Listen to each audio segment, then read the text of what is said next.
Shades Pink. I'm Tallulah Anderson, and I'm also known as That Girl T. And what is it all about? What is 2 for 2 Shades Pink? 2 for 2 Shades Pink is about breast cancer survivors, thrivers, overcomers, warriors, friends, family, anyone connected to breast cancer in any way. And we're here to share some stories. Here to not just talk, it's going to be entertainment, fun. You'll laugh, you'll learn something new, and you might win something. But I'm not alone. Guess what?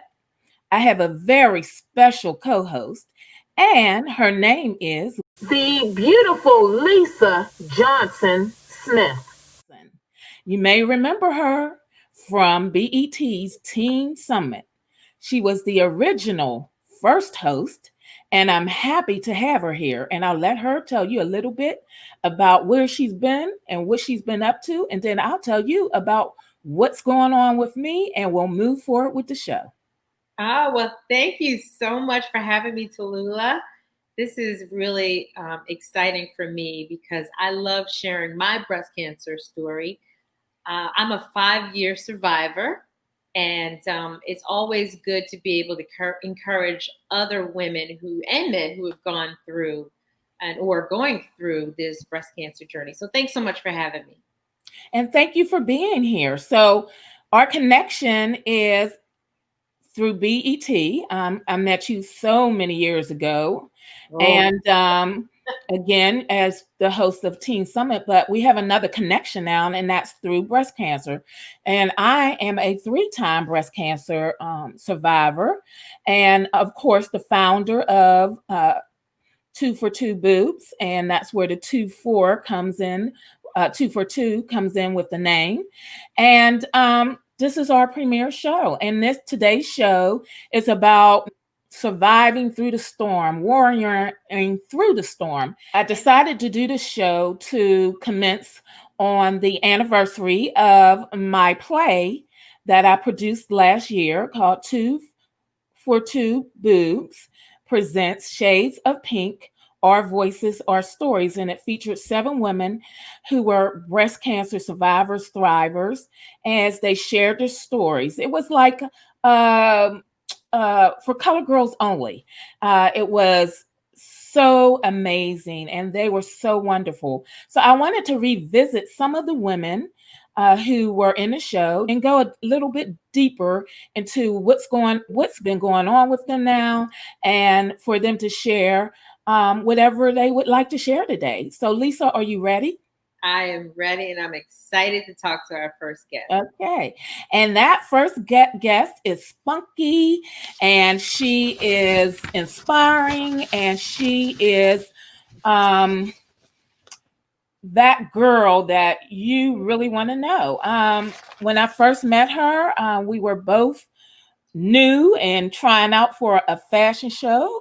And she was the youngest one sitting there. And I was wondering what she was there. It wasn't a fashion show just for breast cancer survivors. It was an open call. And I just thought she was one of the models. But come to find out, she actually is a breast cancer warrior. Let me read a little bit about her. She is Shantae Drakeford, and she has metastatic cancer. She is young, powerful, and full of life. And I knew she was going to deliver during the play. And she did. I call her the Beyonce of the group. Not only did she share her life-changing story, she brought the house down in her powerful performance. And so without further ado, here comes Shantae. Here's a video intro of our special guest. I am spunky, weird, and enthusiastic. I am Shantae, but I am currently living with stage 4 metastatic breast cancer. Hello. Hey. Don't tell nobody, you were my favorite. Oh, thank you. Oh man. But thank you so Okay. much, Conte, for agreeing to be our first guest. Sure. We have some questions for you. I'm just going to interject. I paired with Lisa for a purpose because she's a very, very, very good journalist and No. interviewer, and she'll be asking most of the questions with me giving some input, and we'll go from there. Okay? Sure. Thank you so much for being here. I got the opportunity to see what you shared with the audience when, at the 2 for 2 Boobs performance. I shouldn't say performance because it was really stories, real life stories, and you were fantastic. I'm so happy that you're sharing with us today. So let's get right to it. I mean, you were diagnosed at 31 years of age with metastatic breast cancer, stage 4. How does one even process something like that? It was shocking, right? And it's not nothing that you expect, and you're young, and it's not nothing that gets screened often. So it was definitely shocking, but the type of person I am like resilient, and if I have a plan, I'm good. And I was 25 when I started having some symptoms, and they were called benign, and I was almost like dismissed. And I'm a medical professional, and I'm one who is like, if I could catch it early, I could. I did my best try to catch it early. I was You're a nurse practitioner, so yes, this is nothing new to you. yes, correct. I was like 25 years old. I had nipple discharge. I had cysts. I had dense breasts. I was told I had like benign tumors, but not to worry about it. I was refused the mammogram. Wow. Because of my age. The only thing I could advocate for was an ultrasound every 6 months. Mm-hmm. But it came to a point where they would only ultrasound a certain location, not the whole breast. And I'm sure it was easily missed. I never was offered a biopsy, and I didn't even know to ask for that. Oncology is not my expertise where I work. And so they was like, you can't get a mammogram because you're young. We don't want to mess up your reproductive organs. Mm-hmm. And I was just like mind boggled. And I did do IVF, which for infertility for 5 years, and I'm triple positive, meaning that I have positive estrogen, progesterone, and a HER2 receptor, and mostly hormone responsive, and it just grew rapid. Wow. And I think that's what caused the major spread. I have like metastatic cancer in my lungs, my left hip, a few spots in my spine, and my rib. Okay, wait. There's so many questions that I have for you right now. So, one, you, as you always say, don't look like the face of cancer. No, she doesn't. Walking down the street. I mean, she's this vibrant, beautiful young woman who no one would ever believe has this is terminal. Yes. That's what you call it. Life. Sure, right? Terminal. Yes. So, hats off to you. I mean, what is it that keeps you so positive and so vibrant, knowing that this is something you're living with every single day? Yeah. So this, like my personality, if you know me intimately, I'm like a extrovert, and I'm very optimistic anyway. And I've already kind of been through a lot, and I just kind of learned how to be resilient. I grew up in DC, and I'm poor, first generation to go to college, and went through in and out of foster care. And I just had a lot of lifestyle changes. I think that honestly prepared me for this moment, and even like dealing with infertility, and just dealing with a lot of lifestyle transitions, being a army spouse, dealing with deployment. And I just think that all those things accumulated for me to be prepared to handle this. It sucks, because you hear stage 4, you hear of instant death. Right. And I thought I was going to die too, but like it's so much advances now in treatment, and I have to explain that to a lot of people. But this is lifelong. I will never be in remission. There's no, when you're done with your treatment, there's never that. And of course, there's this stigma that cancer has a look, and I'm here to say like cancer does not have a look. I'm in my treatment, and most of the people who are around me, whether they have stage 4 or not, don't even look like the classic in people's eyes cancer, like bald, like real emaciated in a way. And probably eventually I will, but not at this moment. It's quality of life at this point. And I just felt like as long as I have a plan, and I really pray that I just take the worry away. And I just gotta it's a silver lining, like you gotta look at the good and the bad and outweigh, and don't focus so much on the negative, and just. You're truly a survivor in every Yeah. single word. I can see that. But let's go back to when you were originally diagnosed. Yeah. What was your first thought? Did you immediately say, or were you like, wait a minute? And wait, rewind even more, how did they even get to the point after just denying you so many times, despite your symptoms? Can we say, medical Neglect? Had it played in that possibly? How did you even end up finding out that you were, in fact, positive? Okay. So I was 25 and I was told, and I had nipple discharge. It was yellow at first. And they told me as long as it's not bloody, not to be concerned. So that went on for probably like 2 years. And then it turned. Attribute that to then. So that they said it was a dilated breast duct. Okay. That caused nipple discharge. And I had fibrous cystic breast, meaning I had little cysts all over. And then at that time, one of the cysts became very large, but it was soft at that point, right? And so it turned bloody one day, and I told my doctors, and they said, okay, we're just going to remove that breast duct, and it should stop the discharge. So they removed and I also had that cyst, and they had said, if this is causing you discomfort, we will just drain it in surgery, right? So I was like, please do that, because it's causing a lot of pain when I have my periods. And so I went on. Point? Had you had a mammogram? Still didn't offer a mammogram. Wow. Still didn't offer a biopsy. And I'm still like a young medical professional. I didn't know to even ask for all that, and it wasn't offered to me. And I don't know if that has to do with my age or my color or what. I just can't tell you why, but it was not offered. And I had the surgery. They removed the breast duct. They said that it was a small tumor in the breast duct, but it was benign. But they also did not drain my cyst, which made me think that's suspicious, because it might have been something and they just was maybe like, we don't want to deal with it, right? We're just going to go in there, isolate that duct, get it out, and go.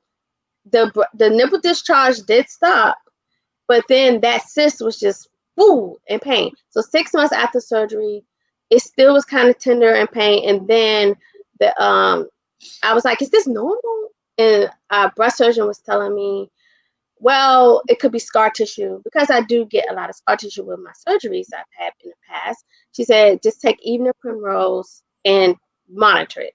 That didn't work. I did that. It didn't soften nothing. And then one day, the pain was so bad. Like I took ibuprofen and then stopped. My breast was just like throbbing for a whole day. And then I had got like this external bump on the top of my breast. So I was like, what is that? So I went back to my breast surgeon. I was like, the cyst is still painful, and now I got this new lump. What is that? So and then it became hard, like a rock, like a rock. And so then I wasn't as concerned, because I was thinking it's probably another benign condition with my breast.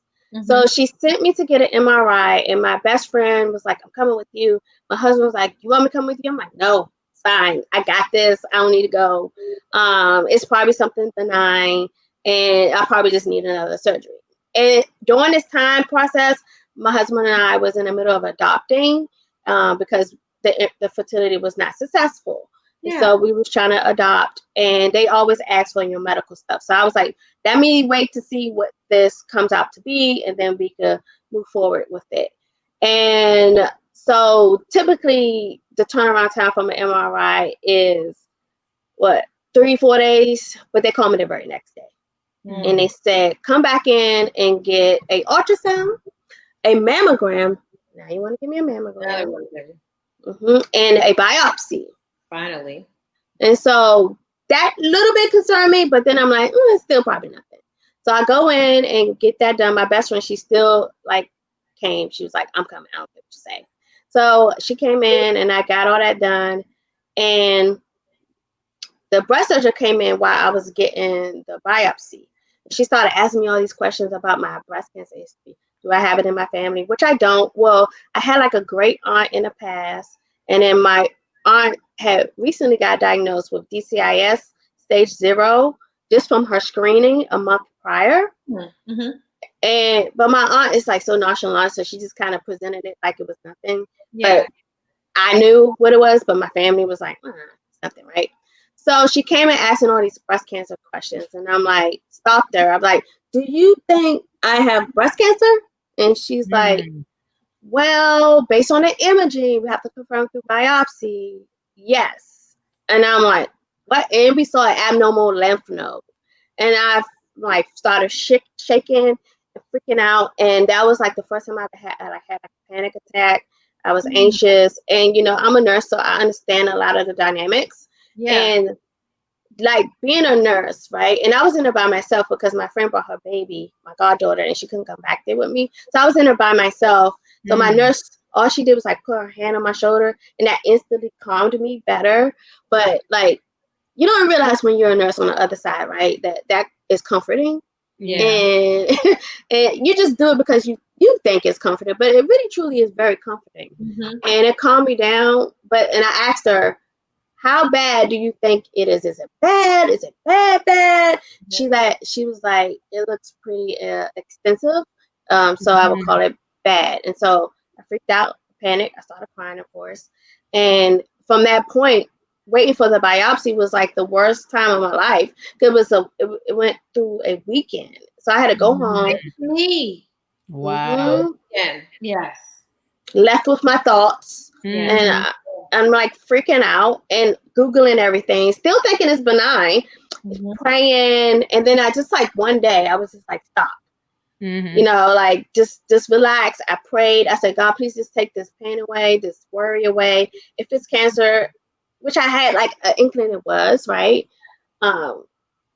Just give me a plan. And that, I don't know, like it was June 17, 2015. She called me and said, for sure I have breast cancer, invasive ductal carcinoma. And I have an 8-centimeter tumor.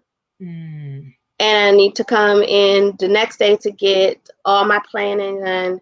But I was initially stage 3, right? They staged me 3. But when I went in for my consult, they was asking about other factors, like did I have pain and stuff. And I had said I did have some rib pain, but I snowboard. And so I just thought, well, I probably just failed too much. And they labeled it as a contusion at that time, probably back in February.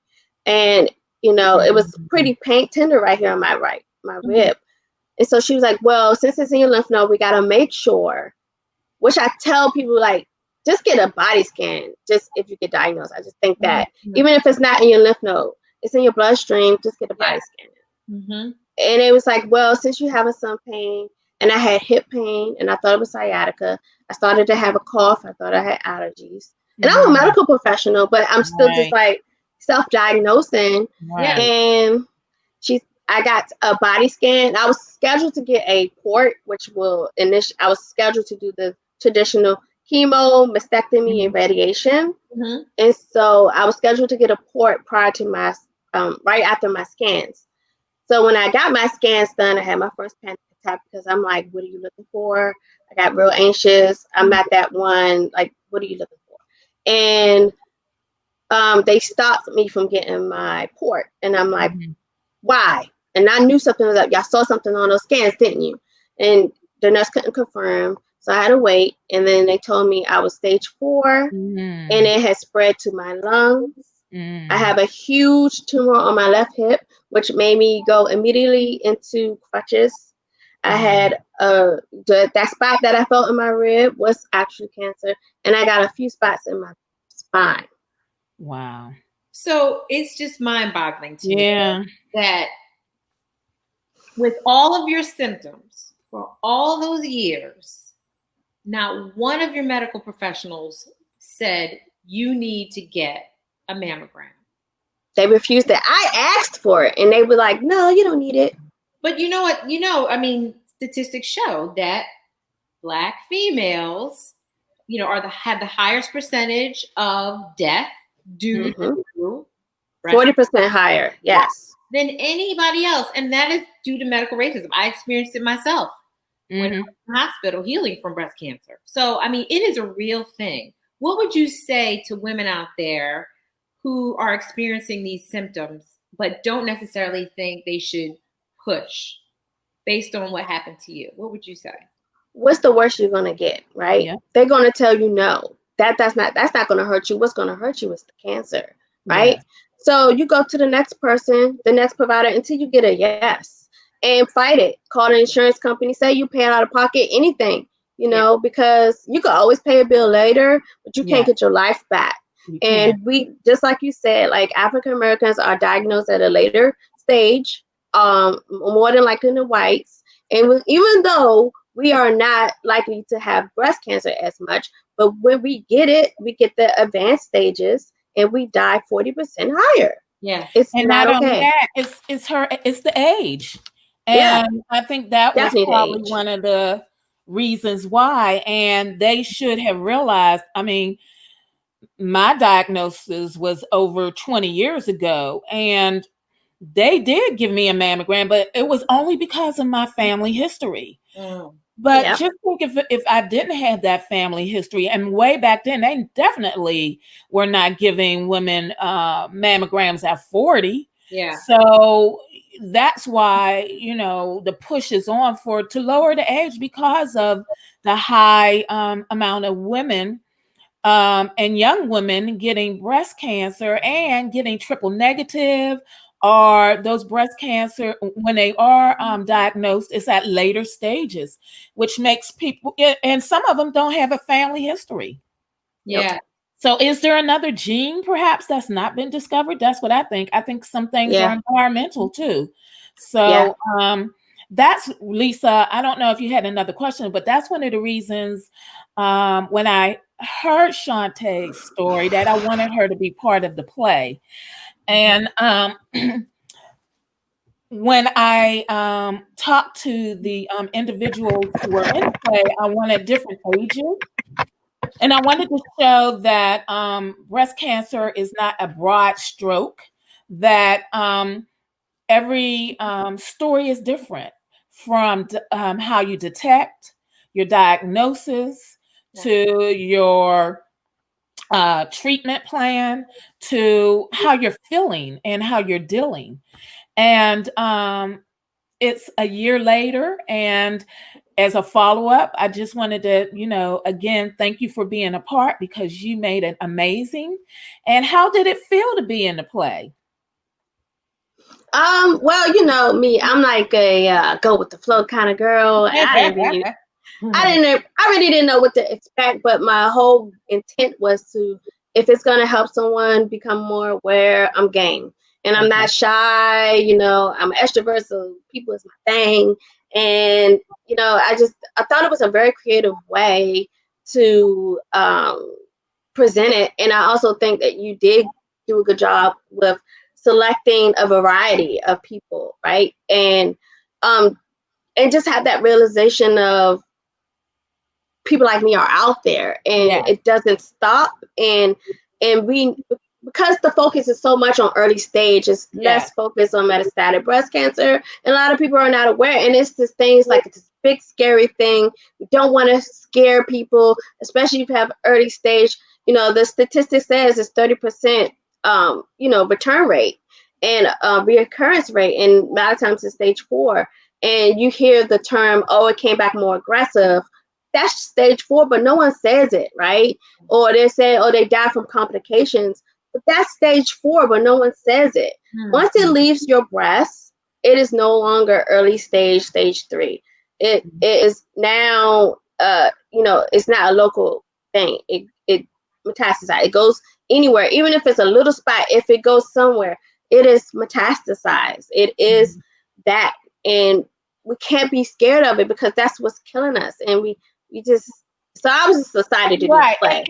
And that's one of the reasons I wanted you in a play, because a lot of people hear that word and they think, oh no, and they're going to die soon, and she's so young. And your attitude has always been one of, that's my diagnosis, but I'm still living. I'm still Shantae. I still got things to do.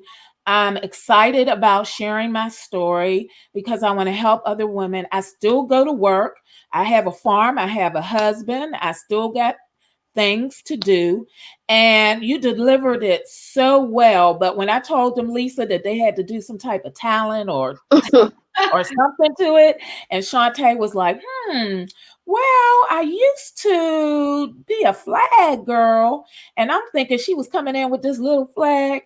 She grabbed the floor, and that girl put on a show. Did we say Beyonce? She beat Beyonce. She should have been in that video they was in, because she truly, truly, truly brought it.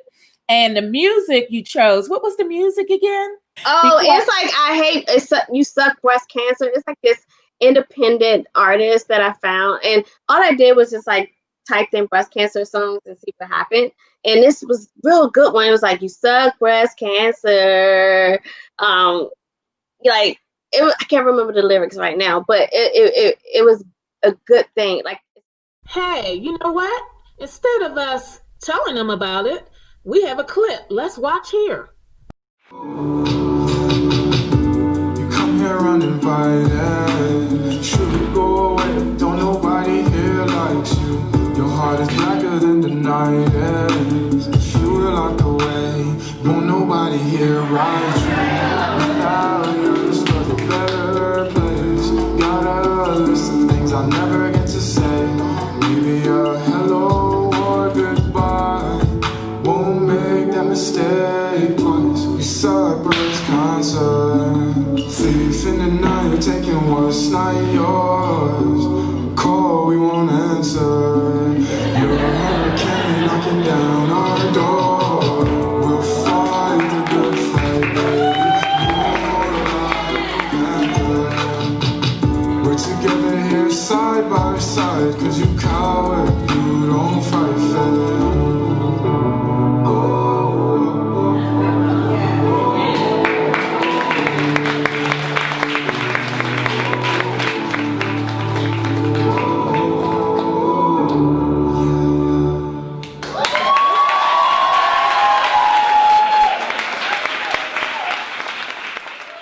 Wow, that dance performance just showed us all about your journey. And that's what, Shantae? it sucks. Like, breast cancer sucks. But at the end, it's like a thief in the night trying to take your life and take you away. But no, I'm resilient. I'm gonna overcome it, and so my whole motto is enjoy life, right? So I've always been that way. Quality of life is essential to me because at any moment in time, I could deteriorate. This is terminal, and it's not always happy-go-lucky, right? You know what I mean? And I just have to enjoy my life as much as I can while I can and do what I can until I can't, because it's going to be a point where I won't be able to do as much as I'm doing now, and and I have to enjoy it at that moment. I have to live in the present. Right. Shantae, you have such a positive outlook and such a positive attitude about your diagnosis and living life every day. And as you shared with us, your whole life, you said, has prepared you for a journey like this one. But when you do have your low moments, I'm sure you do. All of us have, right? What do you do to get out of it? How do you come out of that? So low moments are very unpredictable. And what I do is, people know when I have low moments because I disappear, right? I'm not on social media. I don't say anything. I don't text anyone. I don't call anyone. And maybe very few people who have actually seen my bad days, because there's nothing to broadcast. I don't want to scare people, right? But I have bad days. Like Monday I had treatment, but I was in severe pain. I have spots in my lumbar. And when the weather changes and gets cooler, it affects my bone pain even more intensely. Mm-hmm. And I have a high pain threshold now. I broke my foot probably 2 months ago, and that pain was nothing in comparison to cancer. Like my orthopedic thought I was lying. She was like feeling on my foot, and she was like, "You sure this doesn't hurt? Because it doesn't reflect your X-rays." Like, and I was like, "That's nothing. It's tender." Right. But that's nothing in the comparison to the pain I'm feeling. So when I'm debilitated, I go down. Like my husband is my support. He understands it. He reads it on my face. My energy is low when I'm fatigued. I can't breathe. I shut down. I can't move. I just vomit sometimes out of nowhere. I don't know when it's gonna happen, and it sucks. It's a sucky feeling. And what do you do to come out of it? I just say this is temporary. Feel the feels, go through it, do what I can to rectify it, and rest, which is hard for me. Rest, and tomorrow is a new day, and it will be better. I tell myself that, and it helps. You allow yourself to have that moment, and then you're like, okay. Yeah, you have to. Keep it moving, yeah. And if you don't, you get depressed. Right. And one thing that you said, which for me was like powerful, it's like it's quality of life now for you. Yeah. And that to me, your story is just so powerful. And when you hear from you, it's like, why do I even sweat the small things? And you know how, Lisa, people, complain and whatever, and you have someone who is like showing you how it should be. And I appreciate that. And I did want to say, until I met you, I was one of those people that were like, oh my God, you're metastatic.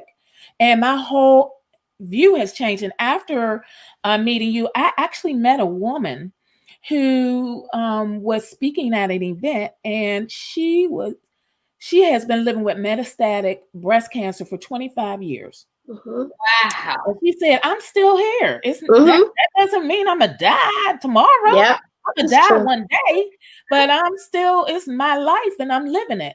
So this was such a great interview, and we have so much more to share. So look for part 2. Until then, enjoy another clip of Shantae's powerful performance. And I'm like suspicious. So I just asked her, I was like, do you think I have breast cancer? And she said, well, based off the images, yes, but we won't know for sure until we get the biopsy. And so, and I was like, well, do it look bad? How bad? I'm just like freaking out. I'm starting to fidget because I can't sit still because I'm nervous because I can't believe she's about to say I have cancer. And she said, we also see an abnormal lymph node. And so I'm like, so I go home, I'm crying, I'm sad, but my husband, my best friend, trying to keep it positive as much as I can, much as they can. I'm all on the internet, on Google, trying to figure out, maybe it's another benign issue. I don't know what it is, I'm just going frantic, and then I stop. And then I just stopped, and I just said a prayer, and I asked God, please take this worry away from me, because I don't like it. And from that instant, even to this day, I have felt great relief. So at the age of 31, on June 17, 2015, I got a call stating I had invasive ductal carcinoma, aka breast cancer. Thank you to G Natural Hair Products for sponsoring this segment. G Natural has the finest natural ingredients and essential oils needed to hydrate, moisture seal, and style your hair. Isn't it time you tried G Natural? Find out more and get yours at gnatural.net.